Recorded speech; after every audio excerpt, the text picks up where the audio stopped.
Estava falando no vídeo anterior, né, sobre a importância da gente mudar o nosso jeito de ver as coisas e como faz diferença quando a gente está passando por alguma coisa ruim, conseguir enxergar no meio dessa coisa ruim tudo de positivo, ou pelo menos perceber as saídas, as oportunidades que você tem para sair daquele momento de horror. E às vezes a gente fica tão focado no negativo, se sentindo azarado, se sentindo vítima, e a gente fica passivo ali esperando a maré de azar passar, quando na verdade você poderia estar fazendo alguma coisa para aquilo melhorar. Esse é o olhar de quem chega no burnout. É o olhar de quem fala, tá vendo? Tá vendo? Comigo é assim. Tá vendo? Eu sabia que isso ia dar certo. Tá vendo? Esse tá vendo a gente precisa perder.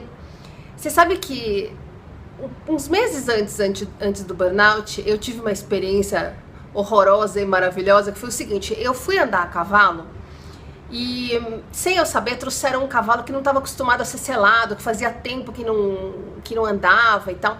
Era um cavalo que morava, era um hotel fazenda, e tinha os cavalos que eram destinados aos passeios dos hóspedes que quisessem andar a cavalo. Só que tinha um que morava lá, porque a dona do cavalo pagava vamos dizer, a moradia dele ali. Ele não era do hotel. Só que eu sei lá quem se enganou e acabou levando o tal do cavalo pro grupo. E quem que caiu com o cavalo? Eu. Era um cavalo maravilhoso, gigante, que não queria andar, só queria correr. Eu tava achando ótimo.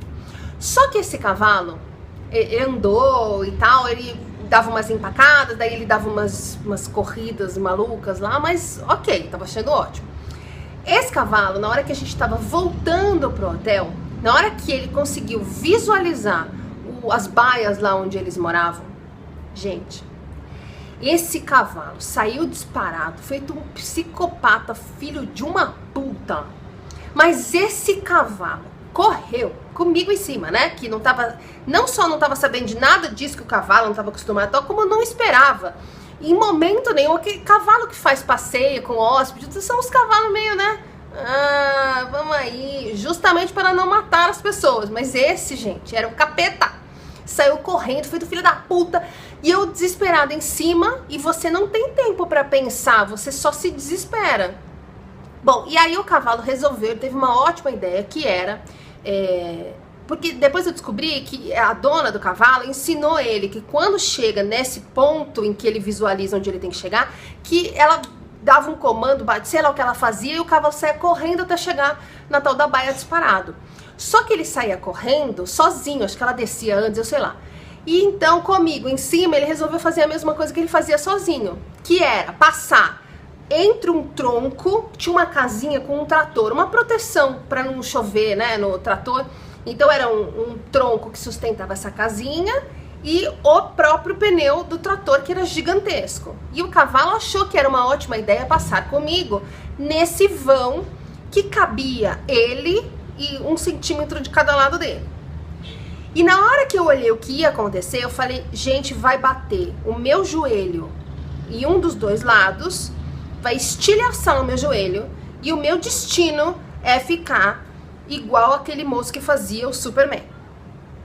Isso tudo durou tipo meio segundo, e não me pergunte por quê, se é instinto de sobrevivência, se é anjo da guarda. Eu tirei o pé do estribo, subi com o pé, e ao invés de estilhaçar alguma coisa na minha perna, eu simplesmente tive a lateral dos 2 pés raladas e só. Eu não caí do cavalo, eu não quebrei nada, não aconteceu nada, gente. Foi um machucado, que a lateral do meu pé ficou inteira machucada, mas é um machucado que nem quando a gente rala o joelho, só que maior, porque é a área maior. E eu lembro que o meu pensamento, depois disso, foi totalmente contrário ao meu normal de reação. Foi assim... Ok, então quando a gente tá numa situação realmente desesperadora, se a gente conseguir manter algum equilíbrio, a gente consegue sair dela com muito menos danos do que se a gente tivesse se desesperado. Porque eu acho que uma pessoa em desespero poderia tentar cair do cavalo ou mexer a perna de alguma outra forma, enfim. Meses depois tive esse burnout, esqueci essa história do cavalo, tava focada em outra coisa, mas outro dia eu lembrei dela. E eu lembrei dela porque eu tava lendo uma reportagem sobre aquela mulher do Facebook que escreveu um livro chamado Plano B, e que agora eu não lembro o nome dela, Sheryl Sandberg, enfim, essa moça, esse livro Plano B, inclusive, é sobre isso. Ela perdeu o marido dela teve um infarto fulminante do nada e morreu. E ele era tipo o amor da vida dela.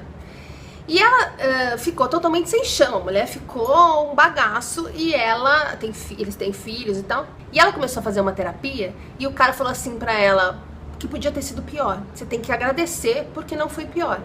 Ela falou assim, oi? Você tá brincando? Você tá brincando comigo? Ele falou, não, podia ser pior. Ele poderia ter tido esse infarto enquanto ele estava dirigindo o carro com os seus filhos, por exemplo. Poderia ter matado todo mundo, poderia ter sido um trauma muito maior para os meninos.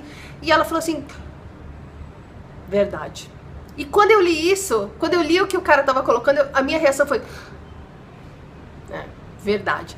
E eu lembrei do cavalo, claro que é uma outra proporção de drama, mas isso fez com que eu começasse a prestar um pouco mais atenção nas coisas, na forma como eu encaro as coisas à minha volta. É claro que eu não virei o Gandhi, né? Eu não virei nem o Yogi, nem o Dalai Lama, e me preocupo muito mais do que eu deveria em muitos momentos. Eu tenho pensamentos catastróficos ainda, mas não é o tempo todo. Tem muitos momentos em que eu consigo dar um passo para trás e perceber exatamente o que está acontecendo. E quando você consegue fazer isso, você vê que você não é a vítima do mundo. Você não fica passivo esperando a sua maré de azar passar. Você simplesmente começa a tomar providências emocionais ou materiais para que você consiga sair daquela situação com o menor dano possível.